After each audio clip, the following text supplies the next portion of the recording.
और चलिए राजधानी भोपाल से बड़ी खबर मिल रही है, जहां उम्मीदवारों की दूसरी सूची पर बीजेपी का मंथन जारी है। भोपाल में बीजेपी के दिग्गज नेता मंथन करेंगे, चुनाव की तैयारियों पर पदाधिकारियों से चर्चा करेंगे, कांग्रेस की तैयारियों के बारे में भी जानकारी लेंगे। भूपेंद्र यादव, नरेंद्र सिंह तोमर, बीजेपी प्रदेश अध्यक्ष वी डी शर्मा मौजूद रहेंगे। साथ ही राष्ट्रीय सह संगठन महामंत्री शिव प्रकाश धैर्या भी मौजूद रहेंगे। वहीं दिग्गजों की टीम है जो चुनाव में लगातार सक्रिय नजर आ रही है। सबसे पहले कांग्रेस की तैयारियों के बारे में भी जानकारी ली जाएगी। हारी हुई सीटों को और कमजोर सीटों को देखते हुए पहली सूची बीजेपी ने बढ़त बनाते हुए जारी कर दी है और अब दूसरी सूची भी जल्द जारी हो सकती है। ऐसी खबरें सामने आ रही हैं क्योंकि मंथन तो शुरू हो गया है। दिग्गज मंथन कर रहे हैं दूसरी सूची में किन लोगों के नाम शामिल किए जाएं, शुमार किए जाएं, उसका क्या पैमाना रहेगा, ये सब बातचीत हो रही है। भारतीय जनता पार्टी की हमारी प्रबंध जो समिति है, आज उसकी ऑफिशियल हमारी बैठक है और जन आशीर्वाद यात्रा से लेकर के कार्यकर्ता महाकुंभ, जिसको माननीय प्रधानमंत्री जी संबोधित करेंगे, ऐसे सभी जो पार्टी के हमारे अभियान हैं उनकी एक तैयारी की दृष्टि से आज हमारी बड़ी बैठक भोपाल की।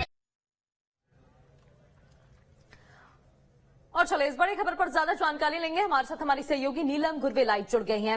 नीलम, देखिए, पहली सूची जारी कर बीजेपी बढ़त बना चुकी है, लेकिन खबरें ताजा ये मिल रही हैं कि दूसरी सूची पर मंथन जारी हो गया है। इसको लेकर क्या कुछ अपडेट्स मिल रही हैं?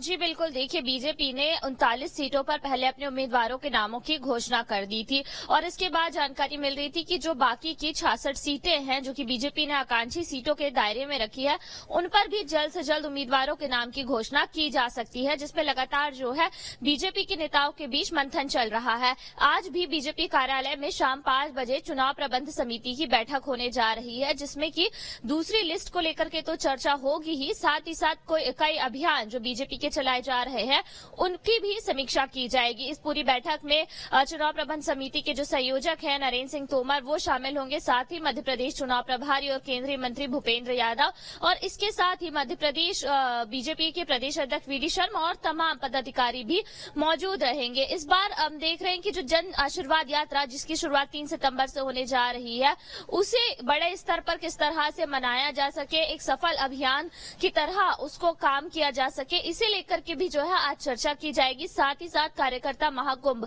जो कि 25 सितंबर को राजधानी भोपाल में होने जा रहा है, जिसमें पीएम नरेंद्र मोदी भी शामिल होंगे, तो उसकी तैयारियों की भी यहाँ पर समीक्षा की जाएगी। तो लगातार अलग अलग अभियान जो बीजेपी चला रही है उन अभियानों की भी आज समीक्षा की जाएगी, पर खासा मंथन जो है दूसरी लिस्ट पर भी किया जाएगा, क्योंकि बीजेपी इस बार इस रणनीति पर काम कर रही है कि जो हारी हुई सीटें हैं, जिन्हें आकांक्षी सीटें कहा जा रहा है, उन पर पहले उम्मीदवारों को घोषित किया जाए, ताकि उम्मीदवारों को जो है अपने क्षेत्र में ज्यादा से ज्यादा प्रचार प्रसार करने का, काम करने का मौका मिले। साथ ही साथ अगर कहीं कोई नाराजगी है तो उसे भी समय रहते दूर किया जा सके। जी बिल्कुल। नीलम, ये भी जरा बताइएगा, पहली सूची जो जारी हुई थी उसमें हमने देखा कि नए नामों को शामिल किया गया था, नए नामों को मौका दिया गया था। क्या जो अगली सूची, जो दूसरी सूची आएगी, उसमें भी हमें ये देखने को मिलेगा?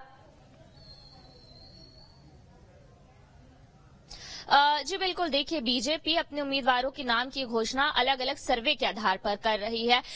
कई सर्वे करवाए गए थे, जो कि मध्य प्रदेश के चुनाव प्रभारी है भूपेंद्र यादव, उन्होंने अपने एक अलग सर्वे करवाया था। दूसरे राज्यों से जो विधायक या और बूथ विस्तारक जो आए थे, उनकी सर्वे रिपोर्ट भी जो अलग अलग क्षेत्रों की आई थी। तो बीजेपी हमेशा से अपने सर्वे के आधार पर काम करने वाली पार्टी रही है और उम्मीदवारों की लिस्ट में भी ये देखने को मिला था पहली वाली में कि किस उम्मीदवार को तारने से ज्यादा फायदा बीजेपी को होगा, बीजेपी का वोट शेयर कितना बढ़ सकता है, या जो जीत की उम्मीद है वो कितनी बढ़ सकती है, और बिल्कुल, और निश्चित ही जैसे कि 51% वोट शेयर का जो टारगेट लेकर बीजेपी चल रही है, उसके लिए आगे बढ़ती हुई रणनीति तैयार करती हुई भी नजर आ रही है। अपडेट आपसे लेंगे। बहुत बहुत शुक्रिया तमाम जानकारी के लिए।